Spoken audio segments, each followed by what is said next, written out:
For those of you who don't know me, I'm John Gleason. I'm the Chief Operating Officer here at Anderson Japanese Gardens. And I'd like to thank all of you guys for coming out here to one of our monthly lecture series. These happen once a month. We've got a couple more left before the end of the season. So we've got this month, September, October, and November, where Tim will do his season in review presentation. So tonight we have a very special guest, and if you want to look forward to next month, we're going to have Sarah Thile from the University of Madison, Wisconsin. She'll be doing a presentation on chivalry, stoicism, and the way of the samurai in modern Japan. She's a Japanese history teacher up there at the college, so definitely at the university, sorry. So you'll definitely want to come back and check that out. But tonight we do have a very special guest. Robert Karr will be doing our speaker. He'll be our speaker for this evening. He's based in Chicago and has studied, traveled, and worked extensively in Japan. He's been involved with the Garden of the Phoenix in Jackson Park, Chicago for nearly 30 years. He's going to talk a little bit about that tonight. So ladies and gentlemen, put your hands together for Robert Karr.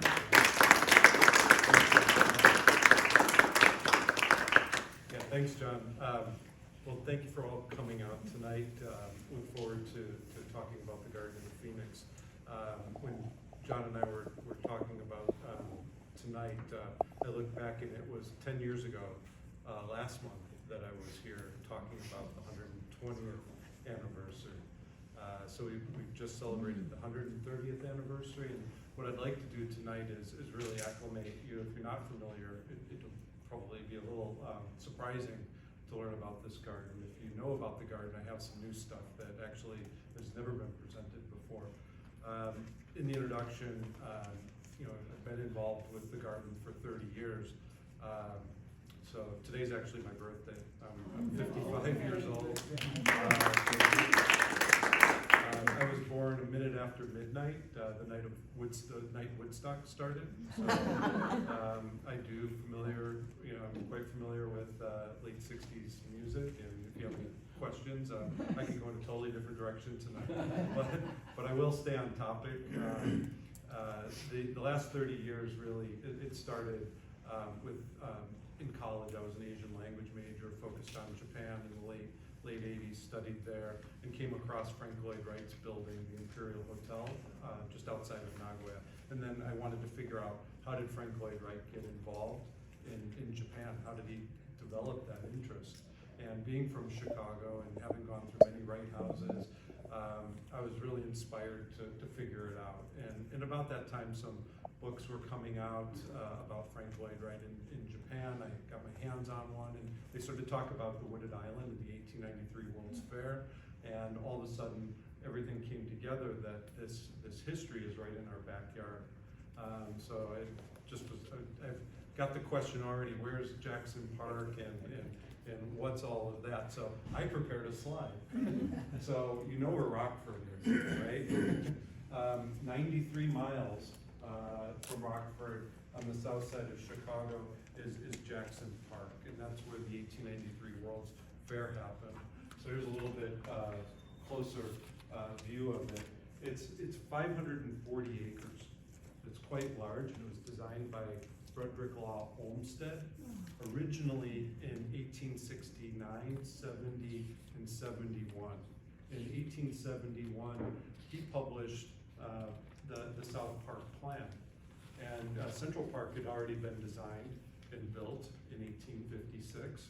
And that was his first major commission. We could do a whole lecture just on Olmsted, but a couple of things to know about him is he came back to Chicago several times. So this plan that was completed in 1871 included 540 acres here of Jackson Park. It's roughly a mile. Here's the Museum of Science and Industry, 57th Street all the way down to 67th Street. So quite long and wide. But then you have this area here, which is part of the South Park plan, that connects to Washington Park. That's called Midway Plaisance. And the Midway Plaisance bifurcates what's now the full University of Chicago North and South campus. And right about this area is Rockefeller Chapel and Frank Lloyd Wright's Roby House. So if you go back 10 years when I came and spoke, we were really trying to associate for this Japanese garden with its history, because it had been known for about 20 years as the Osaka Garden. And that was named on behalf in 1993 for the 20th anniversary of the Chicago-Osaka sister city relationship.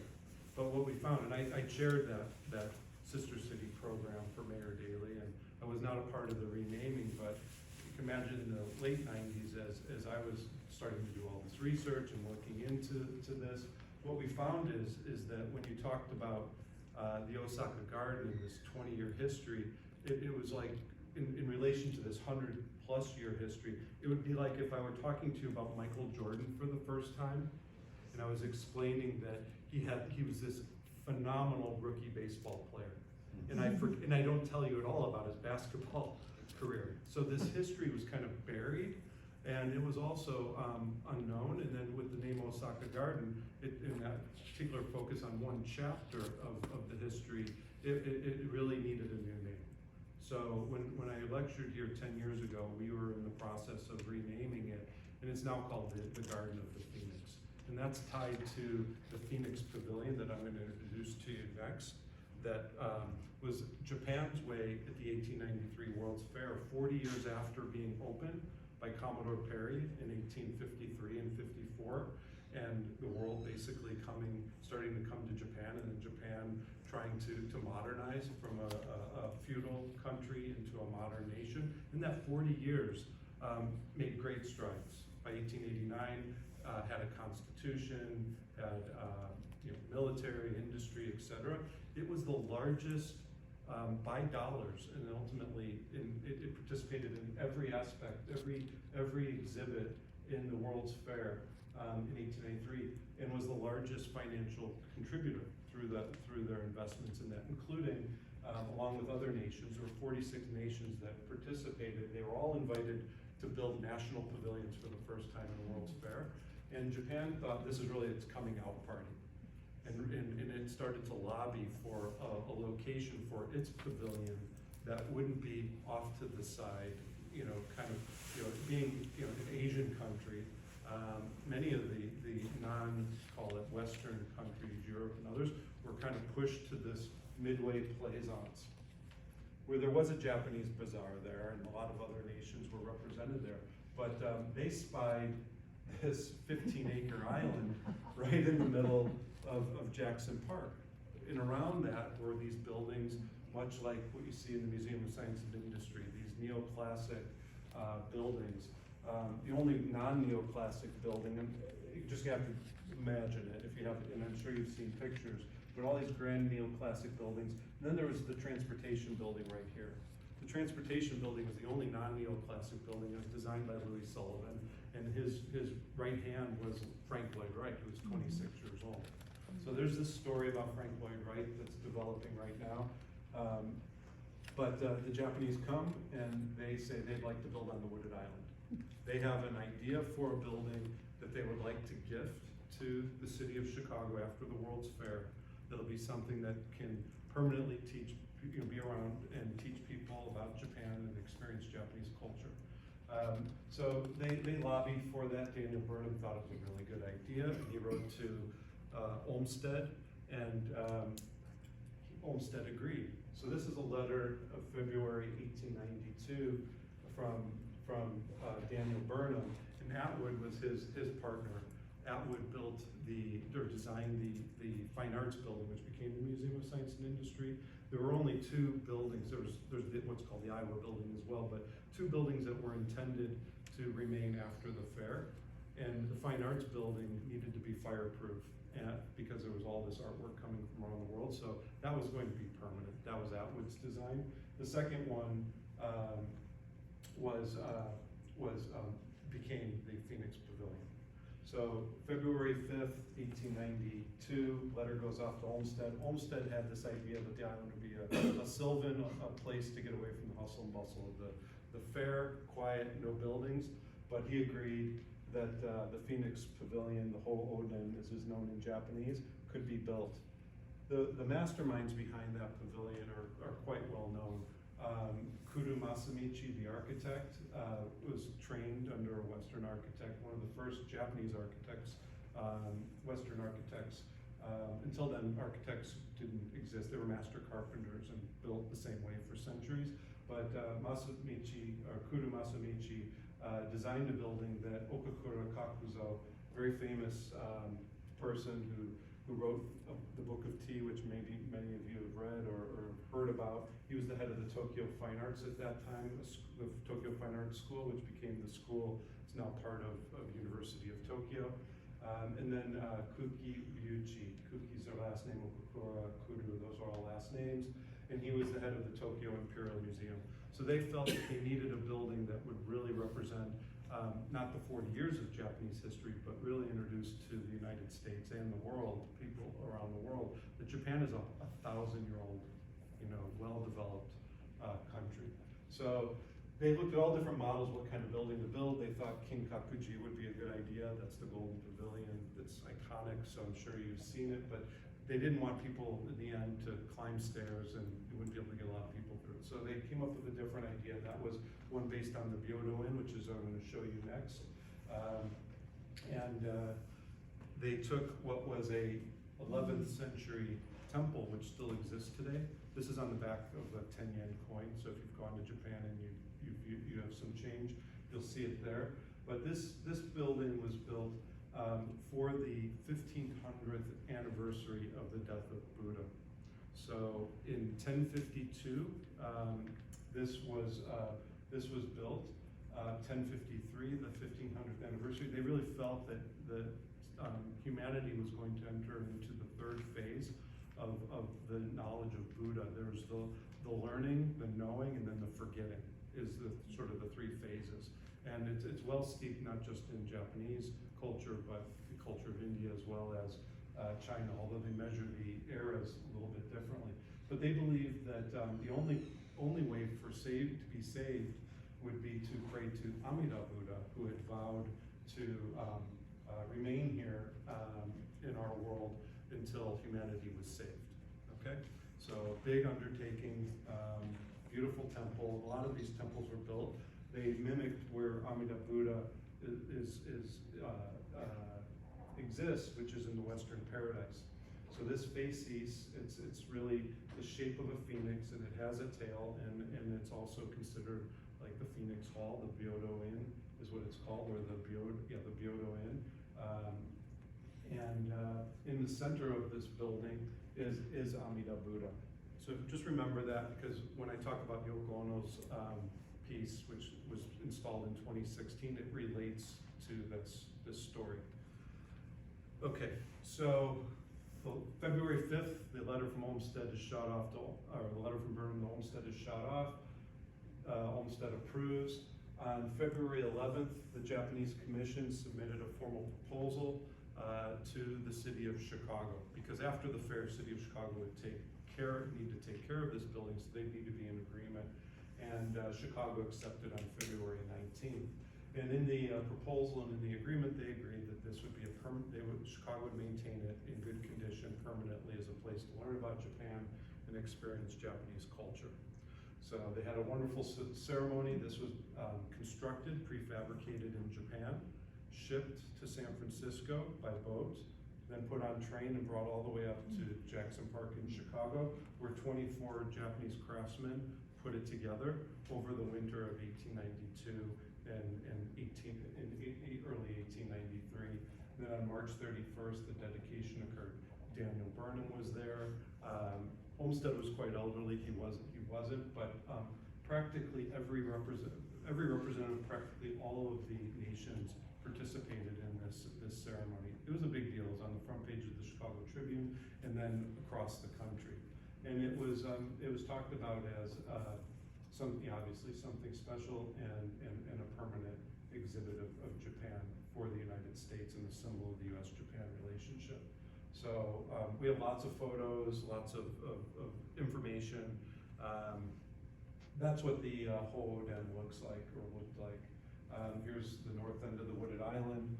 This is looking west towards the front of the building, and then this is looking back. And across is the manufacturer's building and what is the United States Pavilion. The manufacturer's building today is in Jackson Park, a driving range. But in 1952, so let me talk about the building really quickly. That was the largest building ever constructed in the world until Boeing built a hangar in the second half of the last century. So it was the biggest building, steel building ever built. I can't give you the dimensions, but quite huge, several blocks long and wide. And then, today it still remains, I don't know what's happening with all the Amazon buildings that are being built, but the last I checked a few years ago, it was still considered in the top 5 largest buildings ever constructed. In any case, it's an interesting fact as Jackson Park evolved after World War II, and I'm just going to jump to that for a second, and I probably won't come back too much to it, but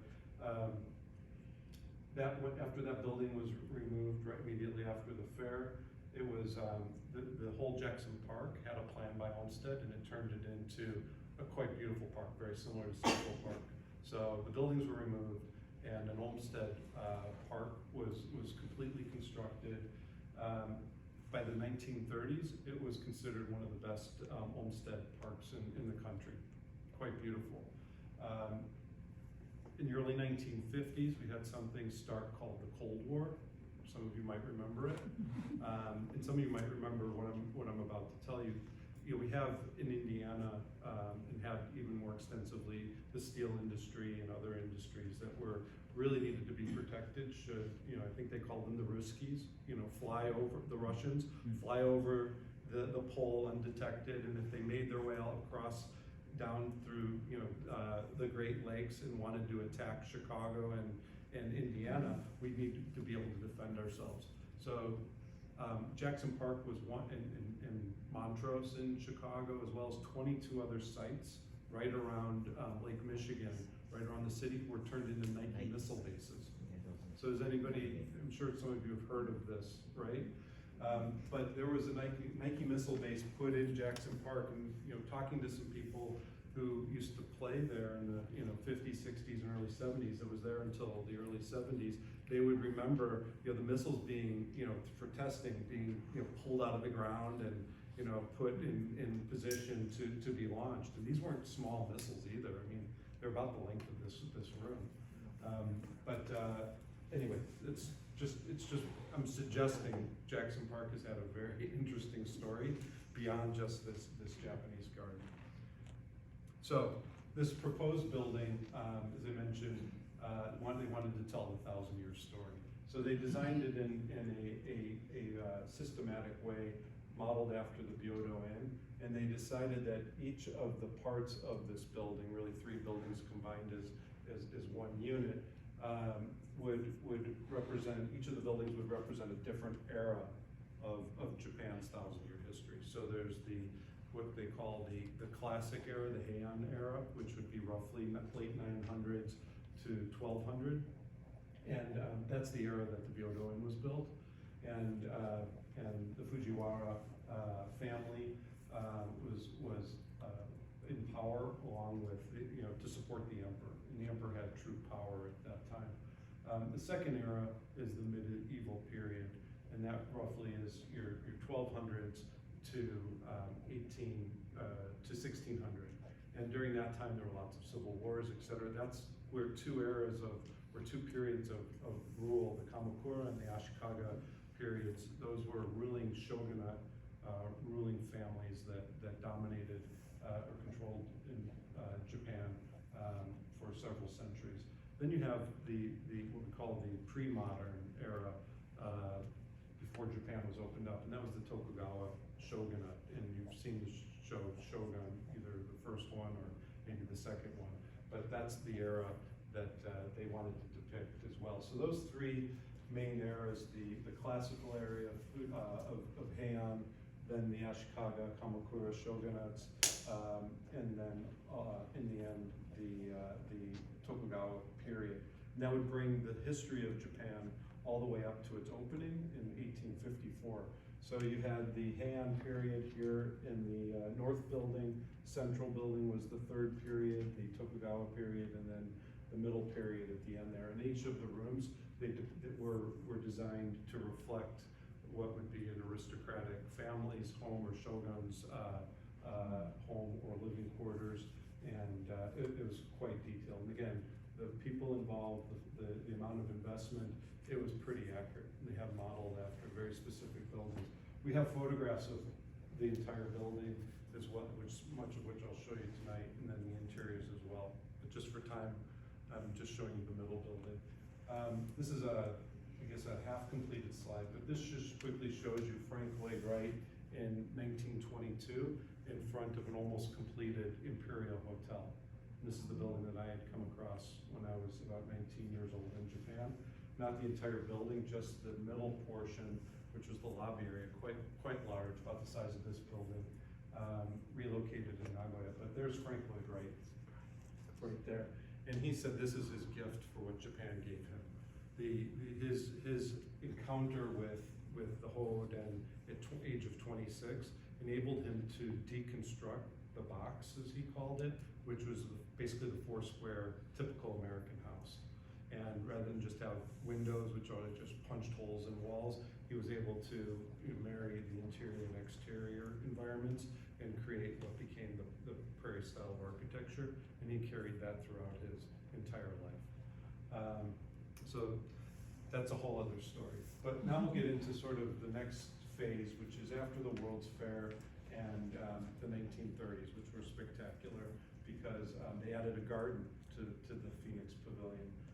This is a current Jackson Park site plan. I just want to introduce, and I'll come back to it, that the Obama Presidential Center is being built right across the lagoon. The Midway Plaisance is here. You have the Museum of Science and Industry, the 15-acre wooded island, and then you have the Garden of the Phoenix area here.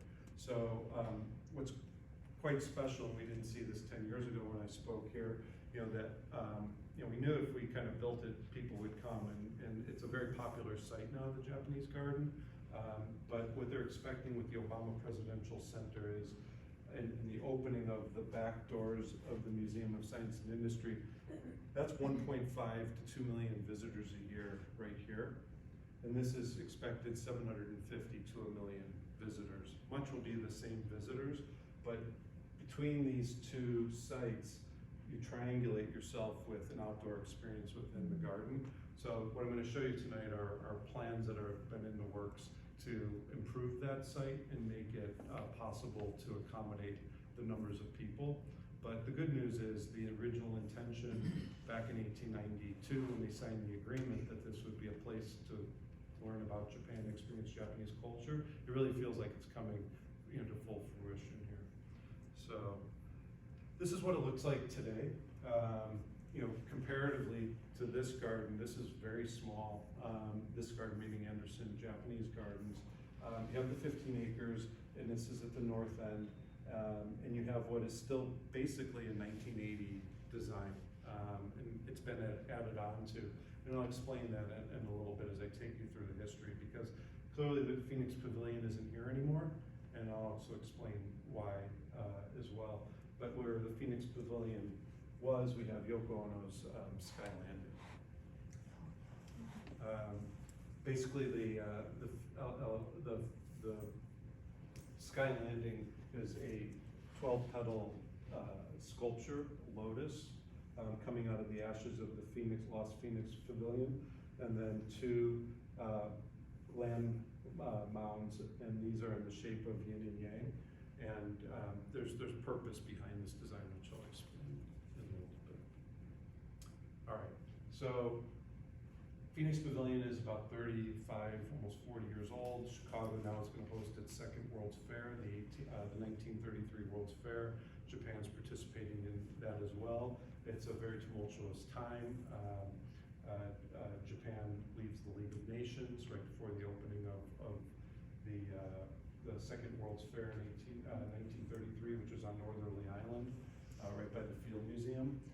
But at that time, a lot of attention was placed on the condition of the Phoenix Pavilion, and it needed to be refreshed for several reasons. One, the Fine Arts Building, which was the other permanent building in Jackson Park, was being modified, completely rebuilt, except for its shell, as the Museum of Science and Industry.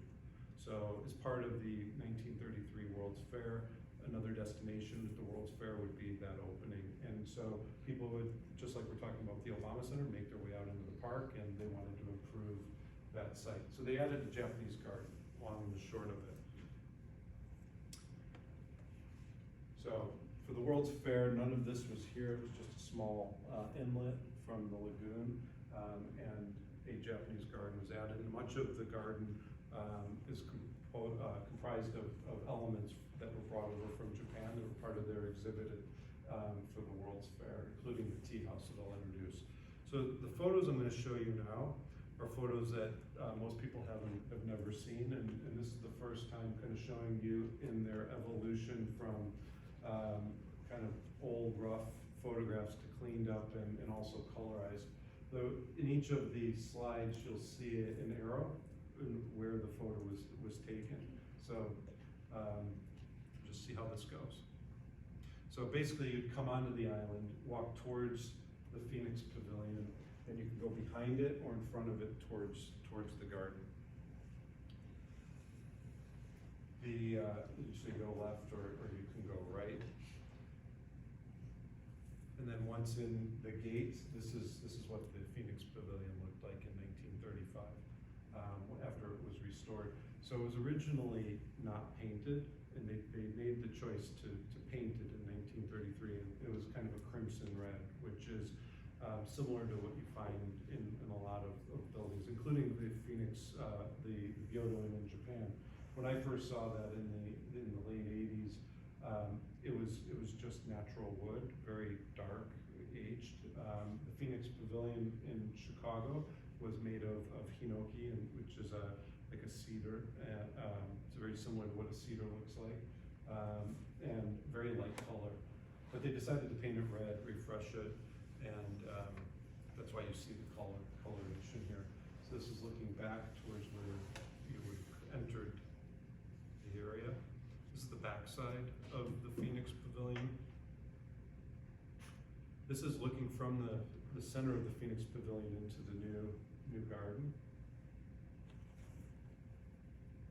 This is an interesting shot that we found from the roof of the Phoenix Pavilion, showing you the garden area, and this is where the last shot was taken, and then there was an entrance off to the side here, you'll see in a second, into the garden with a Kasuga lantern.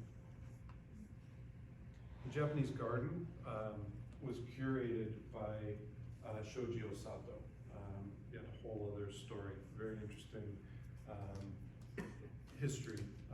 Born in Japan and found his way to Chicago with his Canadian-born wife, and they had 3 children, and they maintained the garden as concessionaires, but they also were a big part of why the garden was built. So as you entered the garden, there's a little waterfall, little cascade here. Today it's a much larger waterfall. I'll show it to you in a minute. But the footprint of the garden that you see today, if you visited, is really replicating much of the 1930s garden. These photos are just going to take you literally as if you were walking through and around the main pond. A lot of the kids, some of the first Japanese who lived in Chicago pre-World War II, there were only about 300 to 400 Japanese that lived in Chicago. Then after World War II, many migrated here from the West Coast because they had nowhere else to go after being interned or incarcerated. So these are probably first or even second generation Japanese who were, we know their names and we know much about them. They went to Hyde Park High School across the street. And they worked in the garden, helped serve tea and so forth. So this is looking back, you can see Museum of Science and Industry here. So this is just right in front of where you would enter into the tea garden area, and make your way north to the Lotus and Lily Pond, which we'll do here photographically. This is the Lily Pond area. This is the entrance into the Japanese garden, or into the tea garden. all of these elements were taken from the exhibit from Northerly Island and brought to Jackson Park after the World's Fair. There was even a large torii gate, so you can see this was the entrance near where the Japanese, there's a major, large Japanese pavilion as part of the exhibit. They had a very large torii gate here that was relocated and put into the lagoon. This is a photograph in the early 1950s of the gate, which existed after the loss of the Phoenix Pavilion. Then this is from the south, going north into the garden. It's kind of what we call the backside.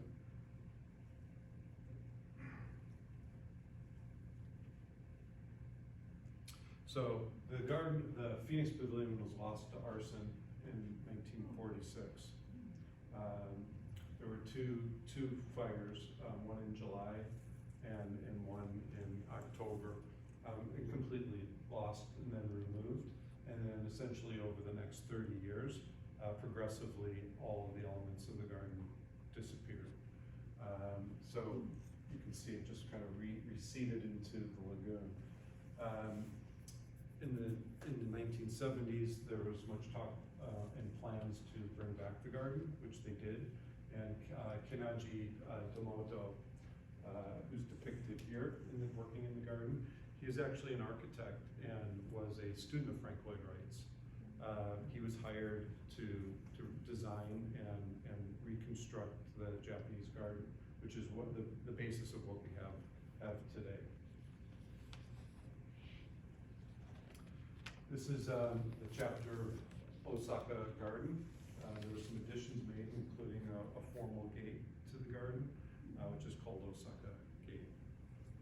Then in 2001 and 2, Sada Uchiyama-san, he just retired from Portland Japanese Garden, but was there, had, much like Tim Gruner here, maintains the garden. Sada Uchiyama is a third generation Japanese gardener. He did a major renovation of the Japanese garden in Jackson Park, really mostly about rock placement to secure the foundation so that there could be a longevity for this garden. And he's come back quite frequently and still is a part of our team. So 10 years ago when I was here, I was talking about the planting we did of 120 cherry trees around the Columbia Basin behind the Museum of Science and Industry. We wanted something that would perennially, every year, tell the story or spark interest in the Japanese garden.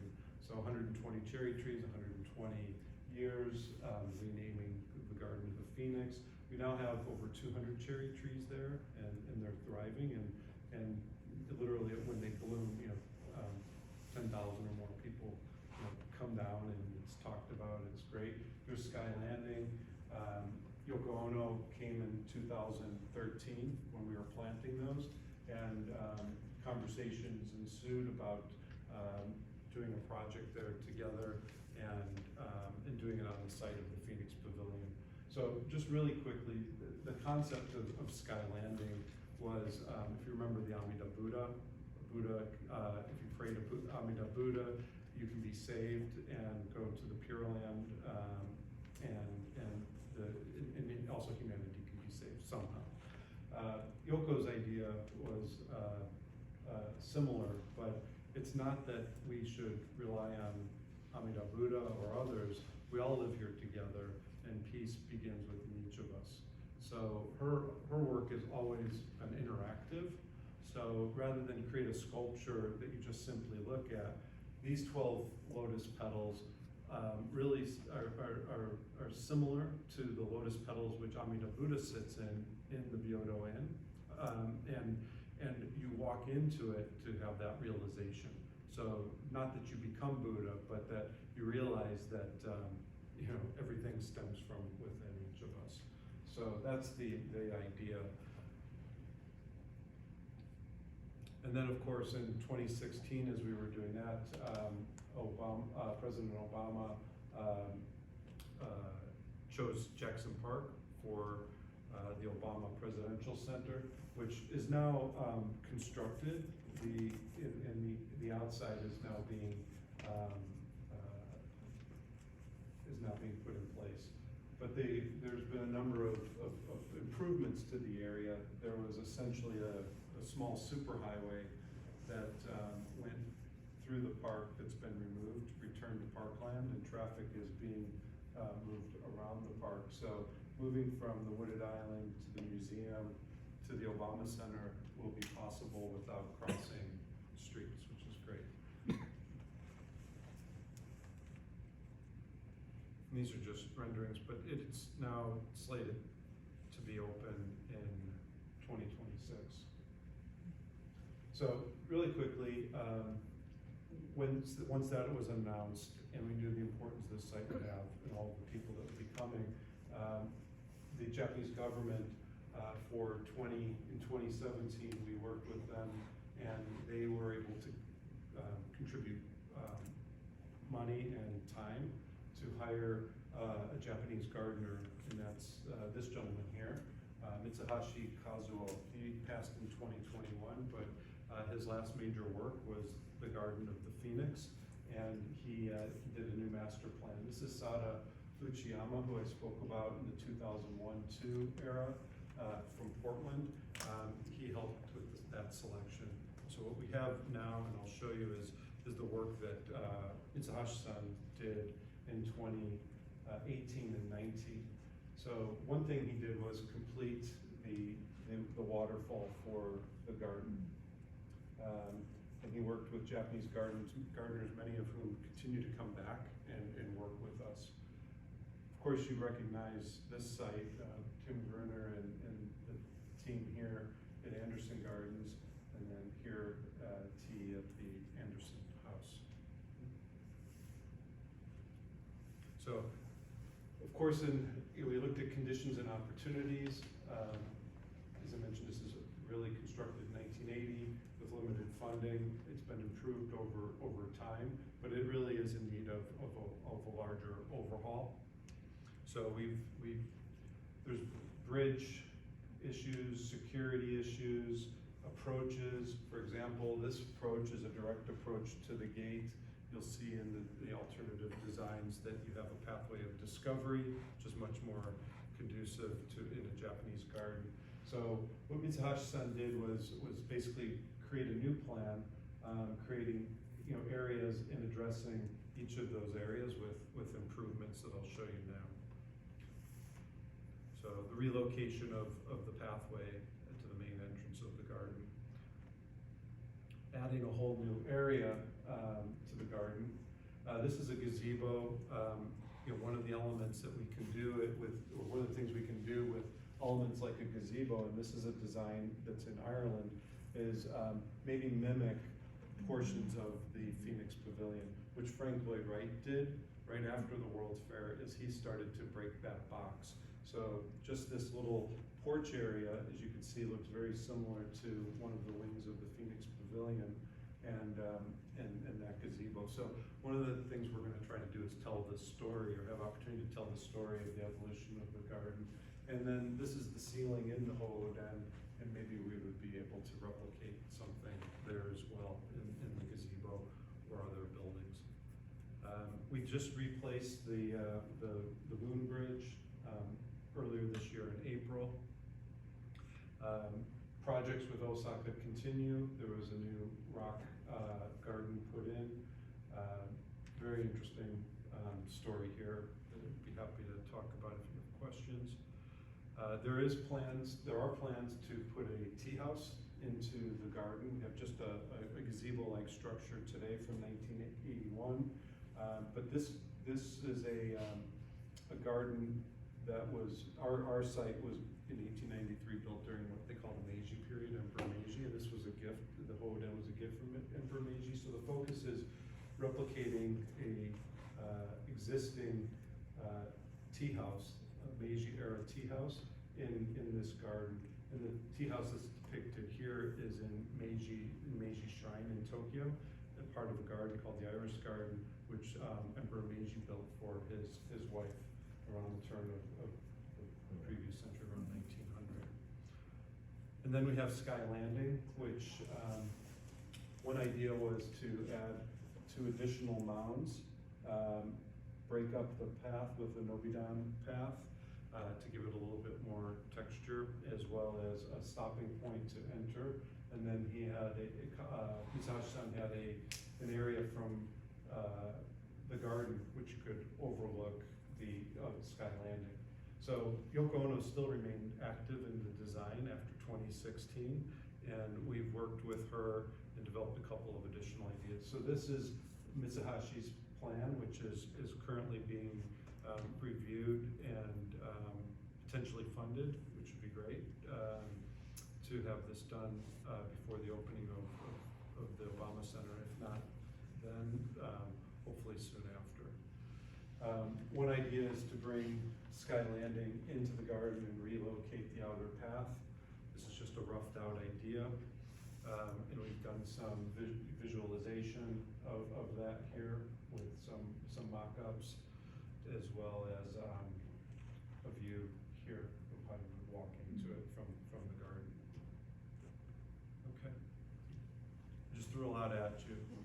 And I wish I could talk about a lot of the things I passed by very quickly in more detail, but maybe there's a question or two.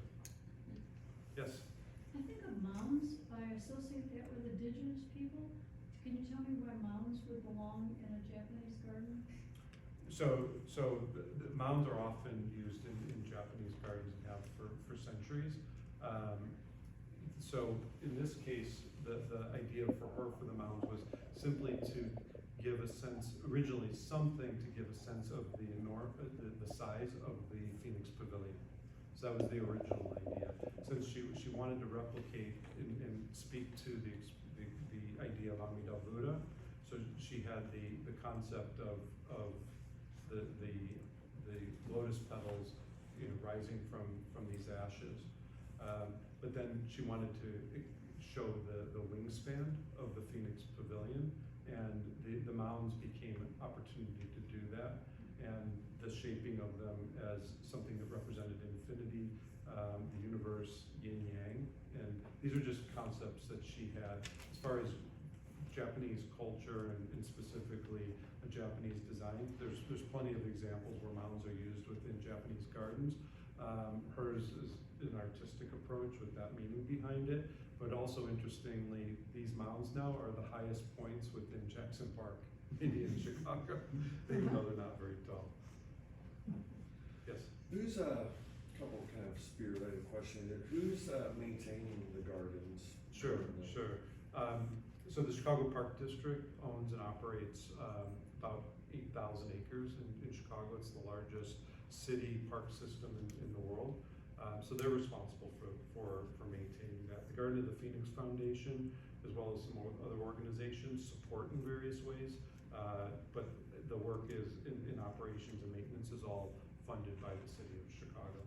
So then any sort of capital improvements they have going on? It's competing with funds, across the whole system. So anything that you've seen here would have to be privately funded. Yeah. So that's been one of the challenges over the last years, and then with the presidential center as well, going in and everything having to settle out, lots of construction, et cetera. When is the right time? And security is an issue. So even over the last several years, the issues you can have are people riding motorbikes up and crashing through gates and messing things up. We've had koi donations over the years. Koi pond we have. The pond is separate from the lagoon, so you can contain the koi. But shortly after the first koi, there were about 40 that were donated. They were all stolen. So, but that's what you have. So the idea though is as the Obama Center is completed and the site becomes more utilized and active, quite frankly, you don't even have bathrooms in any close proximity to the garden, permanent bathrooms. So we have the temporary porta potties out there that are maintained. But this is what I'm saying. It needs a complete overhaul, and that's what. it's one of these sites that has extreme, it has significance historically, and the commitment by Chicago. So the intention here, and I think ultimately the result will be that this will be a place where the intentions and the promises, commitments made by Chicago are fully realized. And then with the number of people coming, the preparations that are being made, that we should be able to accommodate tens of thousands of people, in this. And much like you have at Golden Gate Park, where you might have to, when it's busy, have to sign up for a time to go in, but it should be maintained as a free, public site. Yes, sir. Will the original pavilions ever be rebuilt? Yeah, I honestly, I don't think so, given the challenges that we have, but, with the right donors, et cetera, you might find a situation where that could be, as you can imagine, it would be an amazing, way for people who've been to Japan or want to go to Japan or want to learn about Japan to have an extraordinary experience. I couldn't see it being replicated anywhere else but actually on that site. But yeah, there's no prohibition to that idea. I read that Japan was the second country to sign up for the World's Fair. Yeah. Yeah, could have been the second one, but the numbers are, their funding for their exhibits was the most by any foreign country. Yeah. And it was, why that's the case, so 40 years after the opening, while they had established a constitution, they've done all these things, including mimic modern architecture and started to wear Western clothing, government officials, et cetera.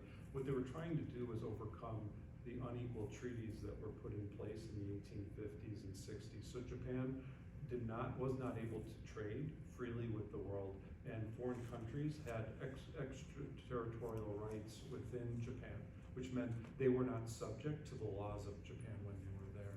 So this was an indignity that Japan wanted to overcome and wanted to demonstrate that it was a nation on par with what Western nations were. And nationalism also was something that through which people took pride, and Japan had all of that going for it. And in 1893, everything came together for them, for this to be a place to show themselves to the world. So their stature was part of one of their goals, as well as trade, and just simply a better understanding of who they are as a nation. Yes, sir. I don't know how to put this, but do you have any theory as to why Japan went from 1858 to 1958 and was able to dominate the world at one point? Yeah. Where did that come from? I mean, do you think there was a cultural movement, or it's amazing to me what they had I mean, there's accomplished. lots of theories, but just the history you're talking about, Right. it's clear what happened, right? So it's something that when a country, China would be a good example as well, that just seems to overnight, become very westernized. So Japan was feudal, so it had a policy from early 1600s until the time it was opened of complete seclusion, except for a small port called Dejima in Kyushu, right off the coast of Nagasaki. So it had contact with the world, but didn't have the ability for that technology. What happened was they started to deploy in the late 1860s, early 1870s, people all over the world to capture knowledge. And one of the biggest missions, most famous missions, was the Iwakura mission. Maybe some of you have heard of it. It departed Japan in 1871 and circled the world with dozens and dozens of people, leaving people behind at universities, etc. But there was both the pushing out of Japanese to learn and bring back that knowledge, but there was also a system put in place for 20 years where they hired Western specialists to come and teach everything, architecture, like to Kuru and so forth. You know, cows, you know, Hokkaido's known today for excellent milk. Well, those cows were that whole system of agriculture and parenting of cows came from Wisconsin. I don't remember the gentleman's name, but like the best Americans they could find in Westerners. So Germany and medicine was brought to Japan. So you saw all of that. So the government, they studied, you know, the Prussian government because they had an emperor and they wanted to find a constitutional system that would work. So all of that was coming together, and by 1893, they really were militarily, industrially, education. Quite frankly, if you look, you don't have to look too deeply. They had access to everything everyone else did. Then what happened was that sense of nationalism, and remember this was a time where colonization was still happening, right? Yeah. So they always wanted to have a policy where they wouldn't be invaded or controlled, but they also felt that it was acceptable to go and invade and take lands and so forth. It wasn't unique to Japan, but in 1894 they went to war with China. So you had the Sino-Japanese War, and basically defeated China. Then in 1904, 1905, there was the Russo-Japan War. They defeated Russia. So you had an Asian country, the first time, Mongolian, invasion and Genghis Khan and all of that. But in modern times, Japan was threatening by defeating Russia, annexed Korea in 1910, and then then you had Woodrow Wilson and this concept of the League of Nations, and that the world would come together and try to never, have another great war, right? It was the war to end all wars. Japan got very confused in that whole time. There was an internal march to, going that we are competing for naval power. So it was Britain, United States, and Japan. Those were the three naval powers. And there were all sorts of treaties that were put in place, and then confusion around China and where Japan sat there. And then in 1928, there was what was called the Paris Pact that was signed. So we never joined the League of Nations, by the way, but Japan did. And there were rules that were put in place, and the Paris Pact really encapsulated this concept of the outlawing of war. So 60 nations signed, including Japan and the United States, to say that we will never fight a war again, that all disputes have to be amicably resolved. So Japan signs it. Japan has issues in 1931 in Manchuria. There's an incident, and that leads to a big investigation, much like Ukraine. Did Japan just invade, a neighbor? But it was already there. It was already in Manchuria. It had industry and so forth, but very complicated, and it led to Japan at the end of that investigation being told they have to leave Manchuria. Instead, they left the League of Nations, literally on the eve of the 1933 World's Fair. I mean, like almost to it opened at end of May. They left in February 24th, 1933, which was 4 days after Yoko Ono's birthday. He was still alive, and that's 90 years ago.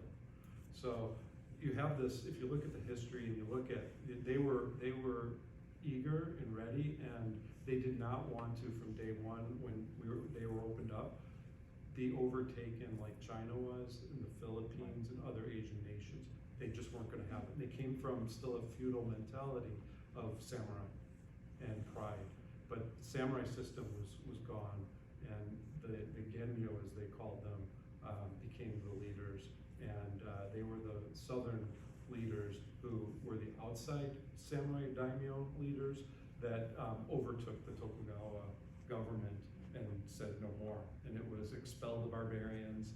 It was all of that from day one, but it was really about maintaining a national identity, a homogeneous society, which pretty much remains today.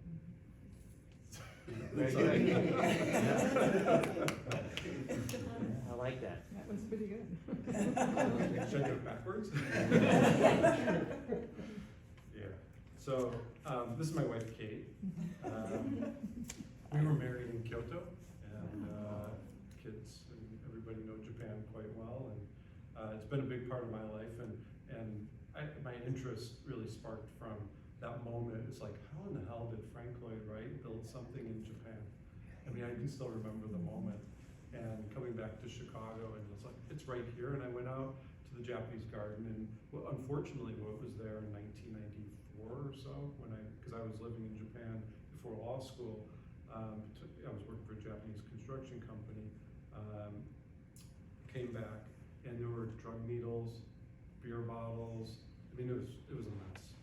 It was a mess. Kate remembers, and it was like no more. And people like Mio Hayashi, who was a woman who she was very involved with making sure that the 1981 garden occurred, and it was all about peace. It was all about Japan and the U.S. relationship being an example of how countries, with the best intentions could become enemies, but then resolve.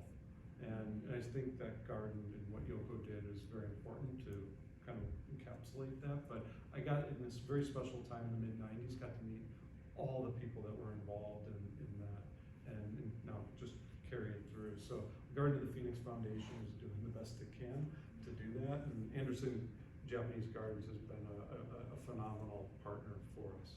So I just want to thank all of you, and we think this is a really special place. Thank you. Thank you.